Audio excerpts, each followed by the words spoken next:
چکان ٹولے کی اس مسجد میں اللہ تعالیٰ کی مقدس کتاب قرآن مجید کو تراویح میں آپ حضرات نے سنا ہے، اور آج اس کے مکمل ہونے پر اسی مناسبت سے یہ جشن قرآن کریم کی محفل قائم کی گئی۔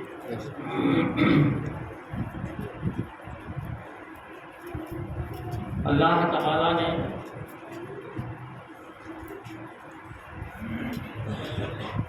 روزہ فرض کروایا۔ سبحان اللہ۔ روزہ کیوں فرض کروایا؟ قرآن کریم سے پتہ یہ چلتا ہے کہ اس مہینے میں روزہ کیوں فرض کروایا اللہ تعالیٰ نے۔ تو قرآن کریم کی آیات سے پتہ چلتا ہے کہ نزول قرآن سے اس مبارک مہینے کو ایک خاص تعلق ہے۔ اسی تعلق کو اللہ تعالیٰ نے قرآن کریم میں ارشاد فرمایا، شہر رمضان، یہ رمضان کا مہینہ ہے، بے شک انزل فیہ القرآن، جس میں قرآن نازل کیا بے ہے، شک قرآن اتارا گیا۔ کاہے کو اتارا گیا؟ ہدی للناس، بے شک لوگوں کی ہدایت کے۔ بے شک وہ ہدایت کیسی ہے؟ کھلی ہے، ظاہر ہے، ٹف ہے، سخت ہے، آسان ہے۔ وہ ہدایت کیسی ہے؟ بے شک آگے فرمایا اللہ تعالیٰ نے، وہ ہدایت بینات من الہدی والفرقان،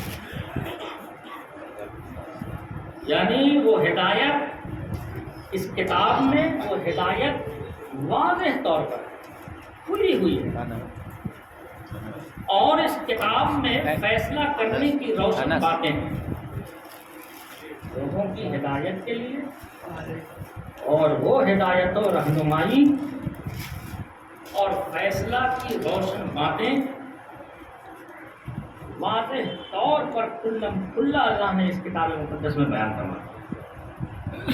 اب آگے فرماتا ہے، فمن شہد منکم الشہر فلیصم، تو جو تم میں سے یہ مہینہ پائے کہ اس مہینے کے روزہ ہے۔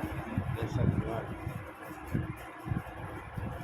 یعنی پہلے قرآن نازل کیا گیا اس رمضان کے مہینے میں، پھر اللہ تعالیٰ نے بتایا کہ کیوں نازل کیا، وہ بتایا ہدایت کے لیے۔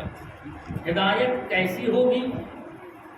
تو اللہ تعالیٰ فرماتا ہے ایک دم کھلم کھلا، واضح، آسان، کوئی ٹف نہیں۔ قرآن کوئی منطق کی کتاب نہیں، قرآن کوئی فلسفے کی کتاب نہیں، اس میں خدا کی طرف سے بندوں کے لیے ہدایت ہے، اور ایسی ہدایت جس کا ڈھونڈنا اور جس کا پانا کوئی مشکل نہیں۔ سبحان اللہ۔ جب تم ہدایت پا رہے ہو اس مہینے میں، یعنی ہدایت والی کتاب پا رہے ہو، اتنی روشن فیصلہ کی باتیں بتانے والی کتاب تم پا رہے ہو، سبحان اللہ۔ یہ قرآن خدا کے محبوب رسول اللہ کی نعت بھی پڑھے گا، سبحان اللہ۔ یہ قرآن خدا کی وحدانیت بھی بیان کرے گا، کھلم کھلا، کوئی پیچیدگی نہیں ہوگی۔ یہ قرآن کھلم کھلا حرام کو بیان کرے گا، بے شک کھلم کھلا حلال کو بیان کرے گا۔ یہ قرآن کھلم کھلا اللہ کی توحید کو بیان کرے گا۔ بے شک یہ قرآن کھلم کھلا قیامت کو بیان کرے گا، مرنے کے بعد اٹھنا ہے اس کو بیان کرے گا، حلال و حرام کو بیان کرے گا۔ تو یہ قرآن حلال کی طرف ہدایت دے گا تمہیں، یہ قرآن حرام کی طرف بھی ہدایت دے گا، یہ قرآن تمہیں خدا کی توحید کی طرف بھی ہدایت دے گا، یہ قرآن تمہیں رسول اللہ کی رسالت کی طرف بھی ہدایت دے گا، یہ قرآن تمہیں پستی سے بلندی تک اٹھانے کی بھی ہدایت دے گا، اور یہ قرآن فرش پر رہ کر عرش والے کیسے بنے وہ یہ بھی قرآن تمہیں کھلا کھلا بتائے گا۔ تو یہ قرآن ہادی بھی ہے اور مہدی بھی ہے۔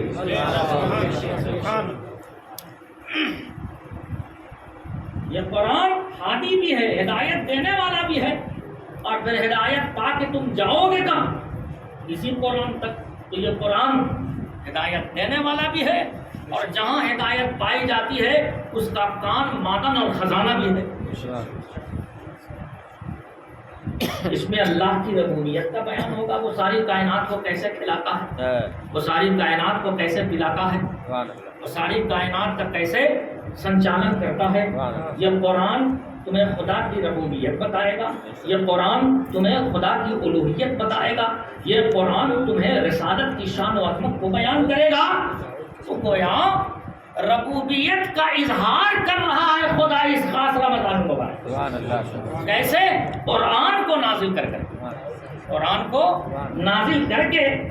تو قرآن کو نازل کرنا اتنی بڑی ربوبیت کا اظہار ہے۔ تو اب آؤ پتہ لگاؤ کہ اس واحد جبار و قہار و رحمان و رحیم کے سامنے اس کے شکر میں کون ایسی عبادت لائی جائے جو اس کے برابر ہو۔ عبادت تو کرنا چاہیے، کتنے انعام اللہ فرما رہا ہے، کتنے تم پہ نوازشات فرما رہا ہے، تم کو ہدایت دے رہا ہے، تم کو زندگی سنوارنے اور زندگی چلانے کی ہدایت اور رہنمائی کر رہا ہے، اپنے ربوبیت کا اظہار کر رہا ہے۔ اس قرآن میں تو سب ہے نا، اس قرآن میں سب ہے۔ توحید ہے، وہ کیسے ہے؟ معاد یعنی قیامت، حشر و نشر، مرنے کے بعد اٹھنا ہے، یہ دنیا آواگمن کی جگہ نہیں ہے۔ قرآن یہ بتا رہا ہے، معاد بتا رہا ہے، یعنی قیامت کو بتا رہا ہے، توحید کو بتا رہا ہے، رسالت کو بتا رہا ہے، اور حرام و حلال کو بتا رہا ہے، خدا کی ربوبیت الوہیت کو بھی بتا رہا ہے، اس کے وحدانیت کو بھی بتا رہا ہے۔ یہ تو بہت بڑی چیز ہے کہ اس کے ربوبیت کا بہت بڑا اظہار ہے، اور اس کے ربوبیت کے اظہار کے وقت عبادت ہونی چاہیے۔ جیسے خدا کے معبودیت کا جب قرآن میں بیان ہوتا ہے تو اس کے لیے ان آیتوں پر 1400 سجدے لکھے ہوئے ہیں، جہاں خدا کے کہ وہ اس لائق ہے کہ وہ مسجود بنے، یعنی خدا اس لائق ہے اس کی ہستی کی اسے سجدہ کیا جائے۔ اس طرح کی آیتیں جب آتی ہیں تو قرآن میں 14 سجدے ہیں نا، تو آپ سجدے میں جھک جاتے ہیں۔ یہ کرتے ہیں جب قرآن میں سجدہ آتا ہے تو جب یہ قرآن نازل کر کے اللہ تعالیٰ ربوبیت کا اظہار کر رہا ہے، اس کے برابر عبادت بھی بڑی بلند عظمت و شان والی ہونی چاہیے۔ خدا کے نزدیک عبودیت کے اظہار والی عبادت روزہ سے بڑھ کے اور کوئی عبادت نہیں۔ وہ کیوں؟ دنیا میں آدمی ہر کام کرتا ہے، یوں ہی نہیں کرتا، ہر کام کے پیچھے ایک مقصد ہے، ایک کارن لگا ہوا، ایک سبب لگا ہوا۔ نوکری کیوں کرتے ہیں آپ؟ اس کے پیچھے ایک کارن ہے، زندگی کی گاڑی کو چلانے کے لیے، بال بچوں کی پرورش کے لیے، روپے پیسے کی ضرورت ہے۔ تو کوئی بھی کام آپ کرتے ہیں، اللہ تعالیٰ نے کوئی بھی عبادت فرض کی ہے تو اس کے ساتھ ایک سبب لگا دیا، سبب ہے اس کا ایک کارن ہے۔ روزہ کیوں فرض ہے؟ اس کا کوئی کارن،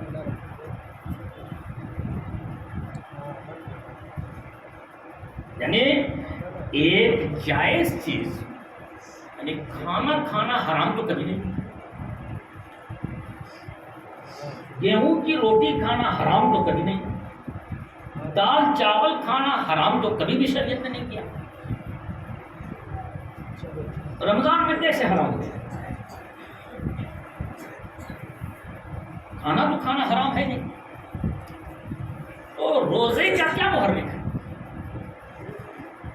زکوٰۃ کا ایک محرک ہے، ایک سبب ہے، اس کے ایک شرائط ہیں، اللہ نے اس کو سبب سے جوڑ دیا ہے، نماز کو سبب سے جوڑ دیا ہے، حج کو سبب سے جوڑ دیا ہے، صرف اس کے سوا کوئی نہیں ہے کہ اللہ نے کہا لا تاکل، مومن مت کھا۔ چاول کیوں کر حرام ہے؟ روٹی کیوں کر حرام ہے؟ دال کیوں کر حرام ہے؟ لیکن محض ایک حکم، کوئی کارن نہیں، ایک حکم ہوا تو جائز چیز کو بھی ہم نے خدا کے لیے چھوڑ دیا۔ فقط حکم ہے، کوئی سبب کوئی کارن روزہ کے پیچھے نہیں، فقط حکم ہے۔ وضو ٹوٹتا ہے، کن چیزوں سے ٹوٹتا ہے اس کا کارن ہے، اس کا کارن اللہ کے رسول نے بیان کیا۔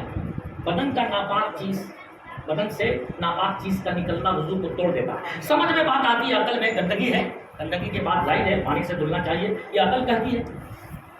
روزہ اس کے پیچھے کوئی بھی محرک نہیں، اس کے پیچھے کوئی کارن نہیں، اس کے پیچھے کوئی سبب نہیں، صرف حکم خدا،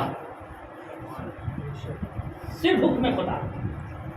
جائز چیز کو ہم نے چھوڑ دیا، خدا نے کہا لا تشرب، ہم نے پینا چھوڑ دیا۔ خدا نے کہا رمضان کے دنوں میں بیوی سے الگ رہو، جدائی اختیار کر لو، چھوڑو، مطلب جدائی اختیار کر لو، علیحدگی اختیار کر لو۔ روزے کی حالت میں جمع اور ہم نشتری حرام، جائز تھی، نکاح کے ذریعے وہ چیز جائز کی گئی تھی۔ رمضان میں کون سا نکاح ٹوٹ جاتا ہے؟ خدا کا فقط حکم، اور حکم سے بڑھ کر پھر سبب اور کارن نہ دیکھا جائے۔ جیسے ایک نبی آئے اور ہم سے اور آپ اپنی امت سے کہے کہ اپنے سر کو دیوار سے مار دو، تو زمین پر خدا کی نبی وہ ذات اور ہستی ہے کہ اب نبی سے پوچھنا جائز نہیں ہوگا کیوں سر مارے۔ بندگی یہ ہے، حکم ہوا مار دو، میں نہیں جانتا۔ تو صحابی نے رسول اللہ کی بارگاہ میں یہی کہا یا رسول اللہ آپ کا حکم ہو تو ہم اپنی سواری کو سمندر میں کدا دیں۔ یا رسول اللہ ہم نے آپ پر ایمان لایا ہے، ہم یہ ہرگز پوچھنے والے نہیں ہیں کہ یا رسول اللہ سمندر میں کودنے کو کیوں کہہ رہے ہیں۔ یا رسول اللہ اگر آپ اجازت دیں تو ہم اپنے سواریوں کو آپ کے حکم پر سمندر میں کدا دیں گے، اور یا رسول اللہ اگر آپ اجازت دیں تو ہم اپنے موٹی اور تازی اونٹنیوں کو مدینے سے لے کر یمن تک پیدل ہٹا دیں گے، یہاں تک کہ اونٹنیں دبلی ہو جائیں گی، لیکن آپ کے حکم پر عمل کریں گے۔ یہ نہیں پوچھیں گے یا رسول اللہ یہ کیوں کہا۔ وہ خدا اور نبی کی وہ ذات ہے جہاں کارن نہیں پوچھا جاتا ہے، بندگی دکھائی جاتی ہے، حکمی بندہ، یس مین جس کو کہتے ہیں۔ خدا اور رسول کی بارگاہ میں یس مین، وہاں یہ نہیں کیوں۔ روزہ ایک ایسی عبادت ہے جس کے پیچھے کوئی محرک نہیں، جس کے پیچھے کوئی سبب نہیں، جس کے پیچھے کوئی کارن نہیں، صرف حکم خدا ہے۔ اس نے کہا دال نہیں کھانا، یا اللہ آمنا صدقنا، کہا کھانا پینا نہیں، کہا آمنا برب العالمین، اللہ نے رب العالمین نے کہا دن میں بیویوں سے روزے کی حالت میں ملنا چھوڑ دو، جائز ہے، حکم خدا ہے، مسلمان منع ہو گئے، کوئی کارن نہیں۔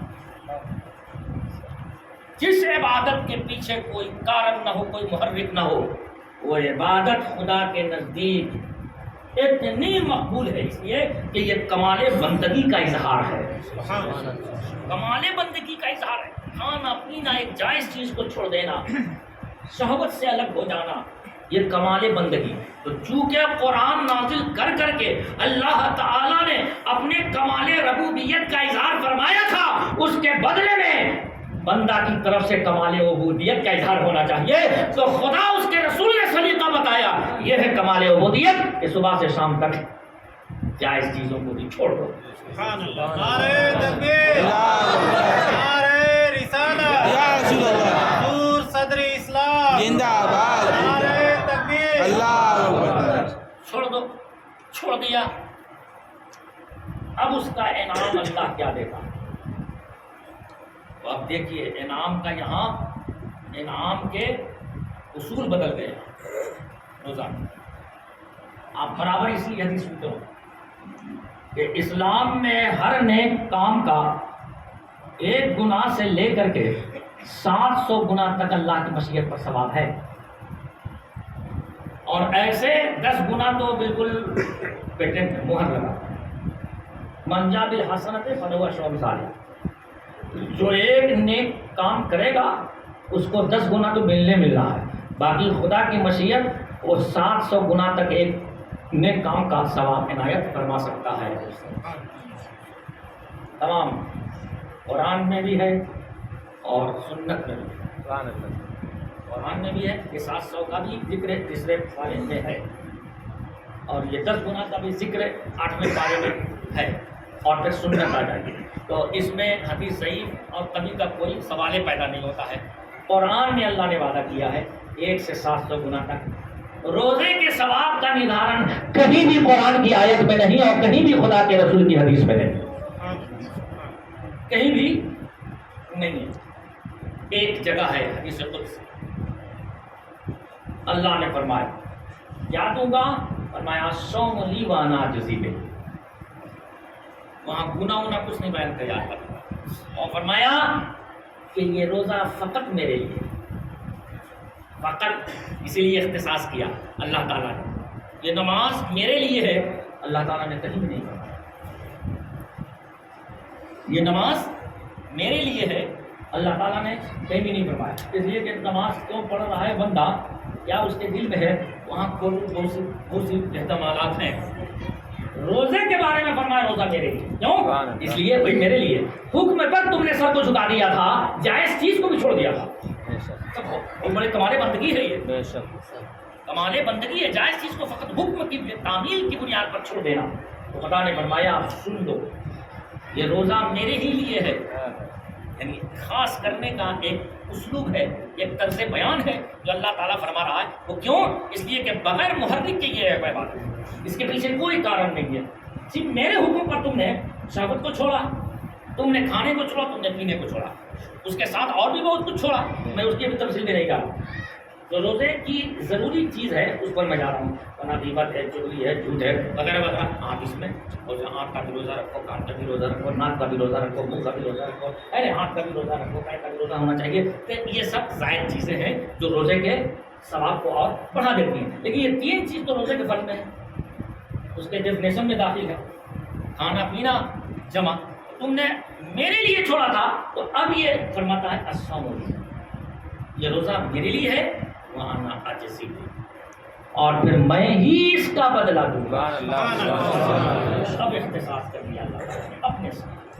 کئی گناہ دے گا اس کو نہیں معلوم، میرے لیے ہے اور میں ہی اس کا بدلہ دوں گا.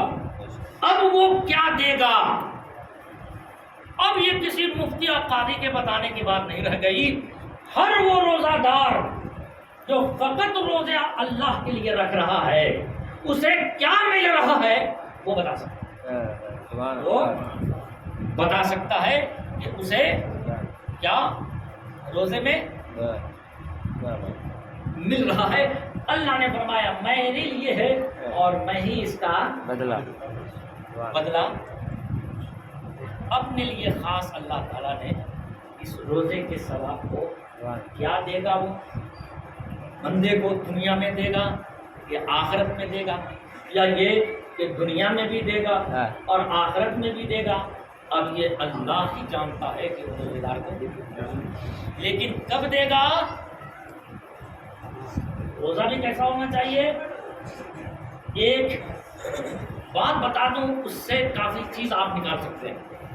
اللہ کے رسول نے بخاری شریف کی حدیث میں فرمایا من صام رمضان ایمانا و احتسابا.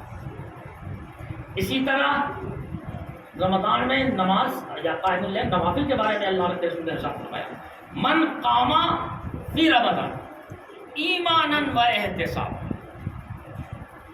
جو روزہ رکھے رمضان میں ایمان کے ساتھ اور احتساب کے ساتھ. یہ 2 لفظ رسول اللہ کا بہت جامع لفظ ہے. ایمان کے ساتھ کیا مطلب؟ جو مومن ہے وہ تو ایمان کے ساتھ تو ہے ہی ہے، سبحان اللہ وہ تو مومن ہے ہی ہے۔ پھر اللہ کے رسول یہ فرما رہے ہیں ایمان کے ساتھ ایمان کی حالت میں روزہ رکھے۔ جو مومن ہے وہ تو پہلے سے ایمان والا تو ہے ہی ہے۔ محدثین اس اللہ کے رسول کے ارشاد کی تشریح کرتے ہیں کہ ایمانن کا مطلب یہ ہے کہ وہ اس بات کا ایمان رکھے کہ اللہ تعالیٰ نے روزہ مجھ پر فرض فرمایا، سبحان اللہ سبحان اللہ روزے کے فرضیت کا ایمان رکھے۔ نفل کی بھی نیت نہیں ہونی چاہیے، کوئی اور روزے کی نیت نہیں ہونی چاہیے، رمضان والے روزے یا رمضان کے مہینے میں۔ رمضان کے مہینے میں تو اگر کوئی نفل بھی روزہ رکھے گا تو فرض ہی ہوگا، چاہے نفلی کی کیوں نہ نیت کرے۔ رمضان کا یہ مہینہ وہ مہینہ ہے کہ اس میں روزہ کے علاوہ اس کے سانچے میں اور کوئی چیز داخل نہیں ہوتی۔ فرضیت کا رمضان کے روزہ میں کوئی اور دوسری عبادت کی نیت اثر کر ہی نہیں سکتی۔ تو اس بات کا ایمان ہونا چاہیے کہ روزہ فرض عین ہے، یہ میری ڈیوٹی ہے، اللہ تعالیٰ نے ہم بندوں پر فرض فرمایا ہے، وہ معبود ہے، ہم بندے، اور یہ روزہ ہم پر فرض ہے۔ ایمان اس چیز کا خصوصی اس کے دل میں خیال ہونا چاہیے، ایمان کے ساتھ روزے کے فرضیت پر ایمان ہو، ورنہ ایمان تو نہیں ہے اس سے پہلے سے وہ توحید پر ایمان رکھتا ہے، وہ رسالت پر ایمان رکھتا ہے، وہ بالخصوص یہ روزے کی نیت میں کرے کہ یہ روزہ ہم پر فرض ہے، اور احتساب کی نیت سے روزہ رکھا۔ احتساب کا مطلب کیا ہے؟ یعنی آخرت میں طلب ثواب، آخرت میں ثواب کی چاہت۔ یہ آخرت میں اللہ تعالیٰ اس کا مجھے اجر عطا فرمائے گا، دنیا میں ملے یا نہ ملے، یا روزہ رکھنے میں چاہے کتنی بھی سختی پیش آئے اور مجھے روزہ رکھنا ہے، یہ احتساب کا مطلب ہے۔ اب اگر آپ دن میں لہر چلی اور روزے میں تھوڑا زیادہ ہو نہ زبان سوکھی، اور اگر آپ نے کہہ دیا کہ آج کا روزہ تو بہت ہارڈ روزہ تھا، ثواب گیا، احتساب کے خلاف کیا۔ اللہ کے رسول کیا فرماتے ہیں؟ من صام رمضان ایمانا و احتسابا، گویا روزہ نام تھا صبر کا، آپ تو بیزار ہونے لگے، روزہ آپ کو ہارڈ لگنے لگا، تو صبر نام۔ اگر بندہ ہے مومن یہ کہتے بڑا ہارڈ روزہ گزر رہا ہے آج کل، بڑا روزہ لگ رہا ہے، اب وہ پانی ب پانی لوگوں کو دکھا رہے ہیں، اور سکھ رہا ہے، ارے بہت ہارڈ روزہ ہے، اللہ اللہ اگر کہہ دیا پھر احتساباً یہ روزہ ہے، اللہ محروم ہو جائے۔ خدا کی عبادت پر آپ نے پشیمانی کو دکھایا، پریشانی دکھایا، بے صبری کا اظہار کیا، بے قراری اور بے چینی کا اظہار کیا، وہ جو بدلہ دینے کو خدا کہہ رہا ہے الصوم لی وانا اجزی بہ، یہ روزہ میرے لیے ہے اور میں ہی اس کا جزا دوں گا۔ اس کی تفسیر رسول اللہ نے فرمائی احتساباً، ذرہ برابر بھی سختی کا اظہار نہیں ہونا چاہیے، تکلیف تو ہوگی لیکن اس کا تمہیں احساس یا اظہار احساس نہیں ہونا چاہیے، نہیں کرنا چاہیے۔ اگر کرو گے تو پھر احتساباً روزہ یہ نہیں، روزہ کا فائدہ اور روزہ کا ثواب، اس لیے زبان پہ کنٹرول کیجیے۔ روزہ اگر کچھ سخت ہو گیا تو خوش دلی کے ساتھ خدا کی طرف سے اس سختی کو قبول کیجیے اور کہیے کہ اس روزے میں بہت مزہ ہے، اس لیے کہ شہید قیامت کے دن خدا کی بارگاہ میں جب حاضر ہوگا تو خدا پوچھے گا جنت میں کیسا مزہ آ رہا ہے تمہیں؟ جانتے ہیں شہید کیا کہے گا؟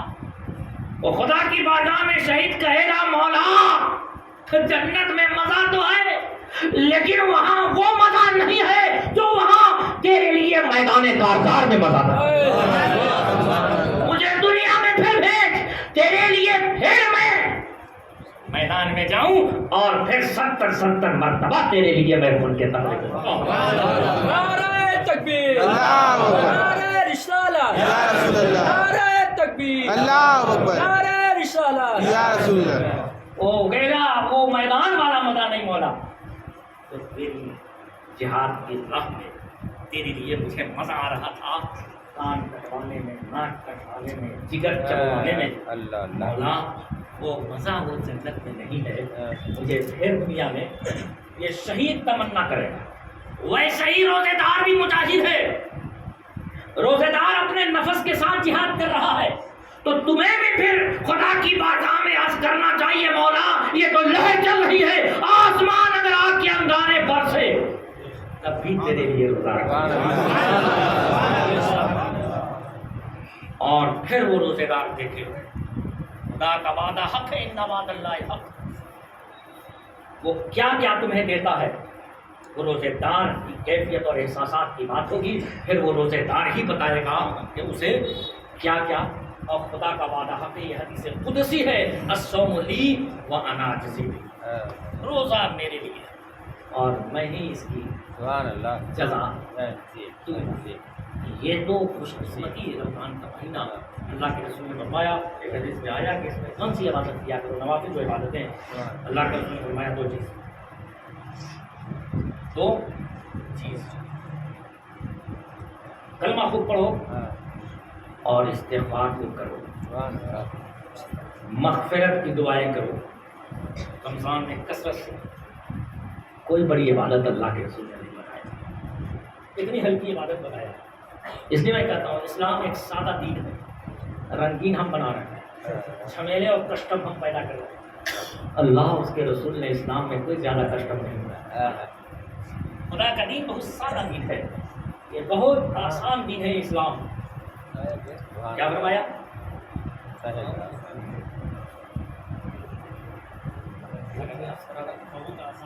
بہت آسان دین ہے. سبحان اللہ. اس روزے کی آیت والی نیچے اللہ تعالیٰ نے فرمایا یرید اللہ بکم اليسر ولا یرید بکم العسر. اللہ تمہارے ساتھ آسانیاں چاہتا ہے، اللہ تمہارے ساتھ دشواریاں نہیں چاہتا. جھمیلے ہم نے بنا دیے ہیں، اللہ نے اپنے دین میں کوئی جھمیلا بہت سادہ، بہت کم چیزوں کو فرض فرمایا، اللہ نے بہت کم چیزوں کو واجب فرمایا اور باقی کو نوافل قرار دے دیا. پڑھو گے عنایت کریں گے، نہیں پڑھو گے تو خدا اس کے رسول نے اس کا تمہیں پابند نہیں بنایا ہے. شہادت پڑھو اور استغفار کرو اور دو اور خصلت اپنا لو، اللہ سے جنت کی طلب کرو اور دوزخ سے پناہ مانگو. پڑھنے کا جہاں تک سوال ہے تو کلمہ پڑھو، استغفار کرو. مانگنے کا جہاں تک سوال ہے تو اللہ کے رسول نے فرمایا دو چیز مانگو، جنت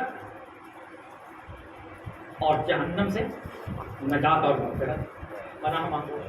یہ چار چیز رمضان میں اتنا آسان نسخہ اللہ تعالیٰ اس کے رسول نے بتایا. باقی نوافل اسی لیے تو اللہ کے رسول نے تراویح کی نماز جماعت سے اپنے زمانے میں پڑھی، جماعت سے تراویح کی نماز. ہاں اللہ کے رسول رمضان میں عبادت کو اور زیادہ فرما دیتے.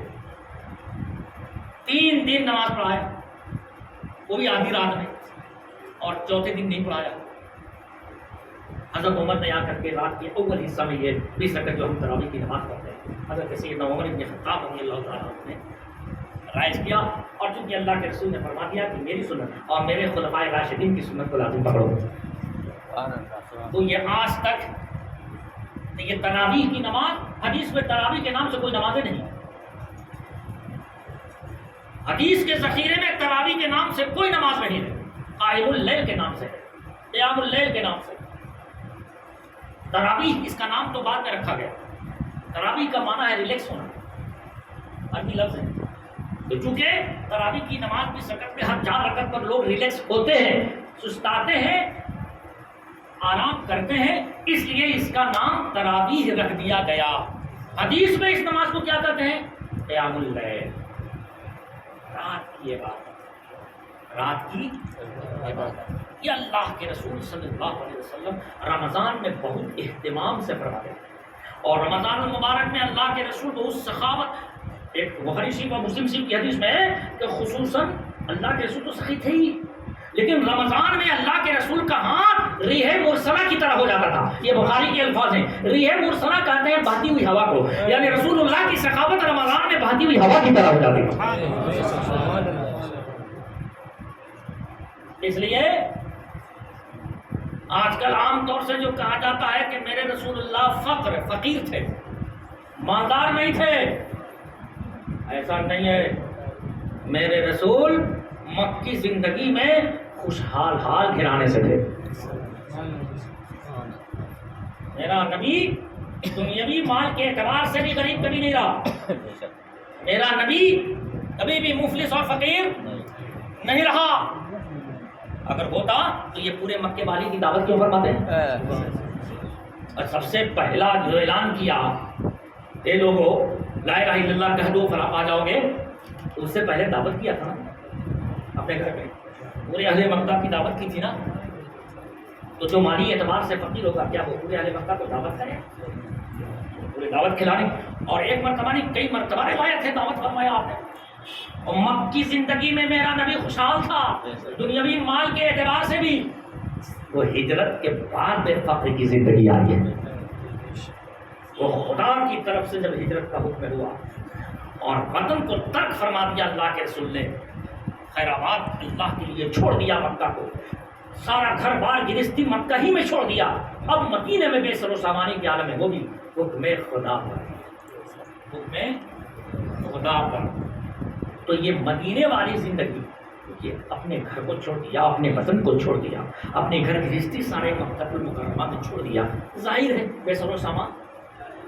تو دو رخ ہے میرے آقا، مکی زندگی خوشحال کی زندگی ہے، ہاں مدنی زندگی چونکہ وہ ہجرت کی زندگی ہے، اس میں فقر و فاقہ، وہ حدیث میں حدیث مروی ہوئے، اس میں فقر و فاقہ۔ اس لیے مطلق جو لوگ کہہ دیتے ہیں کہ میرا رسول یتیم ہو گیا، فقیر ہو گیا، معاذ اللہ، میرا رسول مکی زندگی میں فقیر یتیم نہیں تھا، پورے مکہ والوں کو دعوت کھلاتا۔ اس لیے بخاری اور مسلم کی حدیث میں یہ بات آئی کہ اللہ کے رسول اور زیادہ سخاوت فرماتے تھے، کیونکہ رمضان کو تعلق ہے نزول قرآن سے، تو اللہ کے رسول سخاوت فرماتے تھے رمضان میں زیادہ، ایک دم ریح مرسلہ جیسے بہتی ہوئی ہوا، یہ سخاوت تھی اللہ کے رسول صلی اللہ علیہ وسلم کے رمضان المبارک۔ یہ رمضان المبارک کو ایک خاص نسبت اور تعلق ہے نزول قرآن سے، اظہار ربوبیت سے، اس لیے ہم اس میں کمال عبودیت روزہ کے ذریعے خود خدا کی بارگاہ میں اپنے بندگی کا اظہار کرتے ہیں۔ میں یہ کہہ رہا تھا کہ بہت آسان نسخہ ہے اسلام، اس میں کوئی جھمیلے نہیں، جھمیلے ہم نے پیدا کر دی ہیں۔ مثال کے طور پر تیجا جلسواں کو اللہ نے فرض نہیں کیا، اس کے رسول نے فرض و واجب نہیں کیا، اور تیجا جلسواں تو یہ قرآن کے مقصد اول انہی کے خلاف ہے۔ وہ کیسے؟ اب قرآن کھولیے، یہ قرآن ہی ایک ایسی کتاب ہے، لیکن یہ قرآن چیخ چیخ کر کہہ رہا ہے ہم آیات بینات ہیں، اللہ کے حدود حلال و حرام کو واضح طور پہ اس میں اللہ نے بیان کر دیا ہے قرآن مقدس میں، اور پہلے پیج پہ قرآن کہتا ہے ہدی للمتقین، یہ قرآن متقیوں کی ہدایت کے لیے۔ پھر آگے ایک جگہ فرماتا ہے ہدی للناس، یہ قرآن لوگوں کے لیے ہدایت ہے۔ 7ویں پارے میں ایک جگہ ہے اللہ ارشاد فرماتے ہیں انا انزلناہ کتابا مبارک، ہم نے اس برکت والی کتاب کو نازل کیا ہے کاہے کے لیے؟ لیدبروا آیات، تاکہ لوگ میری آیتوں میں غور کریں، فکر کریں۔ ایک جگہ فرمایا اللہ نے میں نے اس قرآن کو نازل کیا ہے وَلِيَتَذَكَّرَ أُولُو الْأَلْبَابِ، تاکہ عقل مند لوگ اس قرآن سے نصیحت حاصل کریں۔ قرآن کی آیت میں کہیں بھی نہیں ہے کہ اس قرآن کو ہم نے نازل کیا ہے تاکہ تم مردہ بخش دو، یہ قرآن کی آیت میں کہیں بھی نہیں ہے۔ وہ مقصد اولین قرآن کو جب اٹھا کے آپ کھولیے تو قرآن یہ کہے گا ہم ہدایت کے لیے ہیں، قرآن یہ کہے گا ہم تدبر کے لیے ہیں، تفکر کے لیے ہیں، فکر کرنے کے لیے ہیں۔ قرآن کو جب اٹھائیے تو قرآن یہ کہے گا کہ ہم تذکر کے لیے ہیں، ہم نصیحت حاصل کرنے کے لیے ہیں، ہم سے نصیحت حاصل کرو، ہم سے یاد دہانی حاصل کرو۔ قرآن نے یہ کہیں بھی نہیں، کسٹم ہم نے بنایا۔ تو مقصد اولین قرآن کا کیا ہوا؟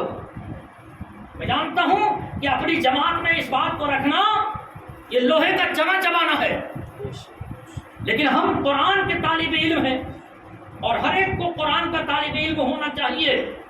قرآن کے اصول کے سامنے اگر کوئی روایت آئی یا اس سے ٹکرائی تو ہم اسے رون ڈالیں، اور ہر قرآن پڑھنے والے کا مزاج بھی قرآن یہ بنا دیتا ہے، اس لیے کہ یہ وہی کتاب ہے جس کے بارے میں خدا کے رسول نے فرمایا اسے مضبوطی سے پکڑے رہو ورنہ گمراہ ہو جاؤ گے۔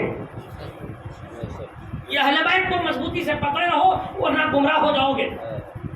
تو قرآن کو جا بجا اللہ کے رسول نے فرمایا، قرآن میں کہیں نہیں ہے۔ اس کا مطلب یہ ہوا کہ قرآن کا اول مقصد ہدایت حاصل کرنا۔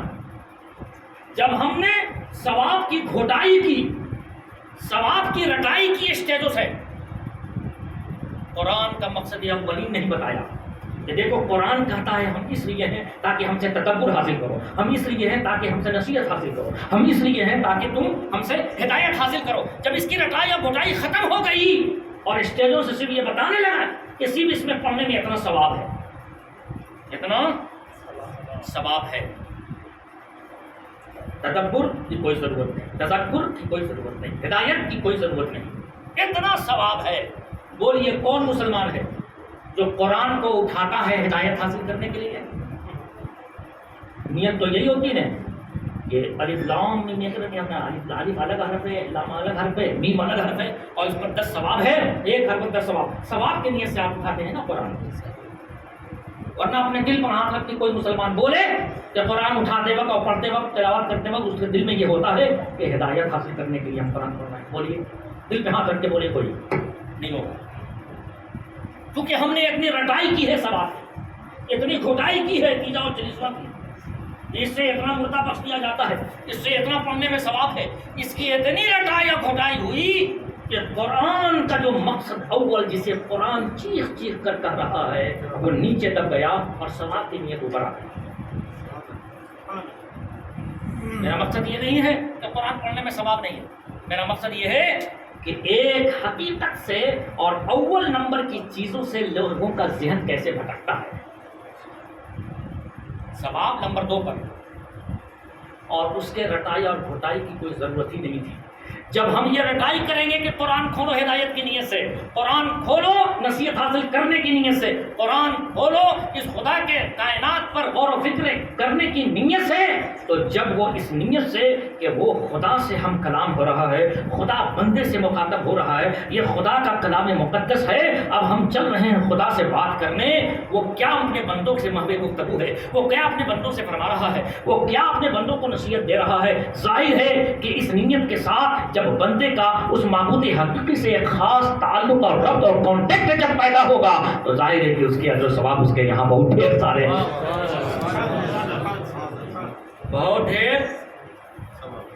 اب تو وہ خدا میں مل گیا نا، لیکن ثواب کی نیت سے خدا سے ربط تمہارا نہیں پیدا ہوا، اس لیے کہ یہاں فقط سوارتھ کی نیت، ثواب۔ اس لیے نا ایک صحابہ کی مجلس سے اللہ کے رسول نے ایک بار پوچھا تھا، کسی صحابی سے پوچھا بولو تم نماز کیوں پڑھتے ہو، عبادت کیوں کرتے ہو؟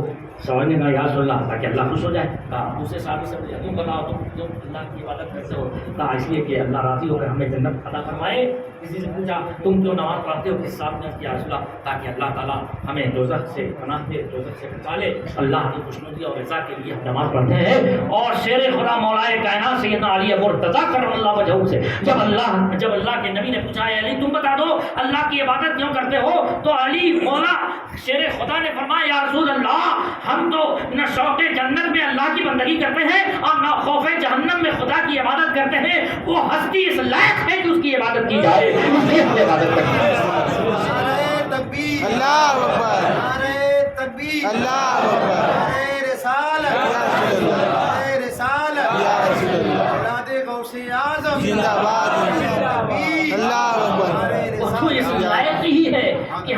بندگی کریں ورنہ کوئی لالچ نہیں ہے. اللہ کے رسول نے فرمایا شاباش. کوئی سوارتھ نہیں, وہ تو اس لائق ہے. بندہ میری ڈیوٹی تھی جناب, ہم نے کوئی احسان نہیں کرتے. اور کما آپ کو اپنے کئی کوشش کے باوجود بھی فرائض و واجبات کی ادائیگی کے ساتھ کوشش رہتی ہے, لیکن اس کے باوجود بھی خدا کی بارگاہ اعلان کما آپ کو ہم نے تیرا سجدہ کیا ہی نہیں, تو میرا سجدہ کیسے قابل ہے؟ یہ کمال بندگی سوارتھ نہیں ہونا چاہیے. سوارتھ ہم میرے کہنے کا یہ مطلب نہیں ہے کہ سوارتھ کی نیت کرنا سوارتھ اس لیے سوارتھ کی نیت چھوڑ دو. میرا منشا یہ ہرگز نہیں ہے, لیکن جب ایک چیز کی اتنی رٹائی ہو کہ اس کے پیچھے حقیقت چھپ جائے تو یہ غلط ہو جاتا ہے. ثواب کی نیت سوارتھ ہے اس لیے تم ثواب کی نیت چھوڑ دو, یہ میں فتویٰ نہیں دے رہا ہوں. اگر تقویٰ کے اعلیٰ مقام پر کمال بندگی کا اظہار کرنا ہے اور اسلام یہی چاہتا ہے, اسلام کا معنی ہے سر نہادن اطاعت, اطاعت سے سر کو جھکا دینا, یہ الاسلام کا معنی ہے. تو اس کے معنی ہی میں بندگی ہے. ثواب کی نیت ایک سوارتھ ہے اس لیے تم ثواب کی نیت چھوڑ دو, یہ میں فتویٰ نہیں دے رہا ہے. لیکن ثواب ہی کی محض نیت ہو جو نمبر 2 پر ہے اور نمبر 1 کو چھوڑ دیا جائے, یہ غلط ہے. اس سے غلط دشا میں آپ چلے جائیں گے. یہ میرا منشا ہے, ورنہ کل صبح سے یہ مت اڑا دیجیے گا. ریاست نے کہا ہے کہ ثواب کی نیت سوارتھ ہے اس لیے کوئی عبادت اور ثواب کی نیت نہیں ہونی چاہیے. یہ میں نہیں کہہ رہا ہے, اتنا نہیں ہونا چاہیے کہ سوارتھی سوارتھ رہ جائے, پیچھے کوئی حقیقت نہ رہ جائے, حقیقت پہ پردہ پڑ جائے. قرآن کا اول مقصد ہے اللہ تعالیٰ نے نازل کیا ہے ہدایت حاصل کرنے کے لیے, نصیحت حاصل کرنے کے لیے, تدبر اور غور و فکر کر کر کے راہ حق کو پا لینے کے لیے. اس نیت کے ساتھ جب اٹھائیں گے تو یہ سونے پر سہاگا ہے, اور پھر اتنا اجر وہ دے گا پھر جس کو کوئی قاضی, کوئی باعث, کوئی مفتی بیان نہیں کر سکے گا تو وہ اس کا کیا اجر دیتا ہے. تعالیٰ ہمیں قرآن سے کما حق ابو جس طرح رشتہ قائم کرنے کا اللہ تعالیٰ نے حکم دیا ہے, اللہ اپنے کلام ربانی سے اسی طرح ہم لوگوں کو رشتہ جوڑنے کی توفیق فراہم فرمائے. آمین.